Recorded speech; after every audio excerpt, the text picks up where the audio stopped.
Welcome to Kavya vibes. உங்க வீட்ல இருக்க லக்கி பேம்பூவோட லீஃப் எல்லாம் எல்லோ கலர்ல மாறுதா? அப்ப இந்த வீடியோ உங்களுக்கு தாங்க. இந்த 3 விஷயம் நீங்க கரெக்ட்டா பண்ணியிருக்கீங்களான்னு பார்த்துக்கங்க. அது அந்த 3வது சொல்லப் போறது ரொம்ப முக்கியமான விஷயங்க.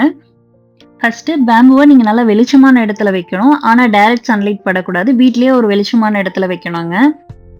டைரக்ட் சன்லைட் பட்டுச்சுன்னா லீஃப் எல்லாம் கொஞ்சம் எல்லோ கலர்ல மாறும். அப்ப நீங்க அந்த லீஃப்ல அந்த எல்லோ கலர் மட்டும் கட் பண்ணி விட்டுறணும். ஃபுல்லா கட் பண்ண வேண்டாங்க. செகண்ட் 5 டேஸ் ஒன்ஸ் கண்டிப்பா தண்ணி மாத்தணுங்க.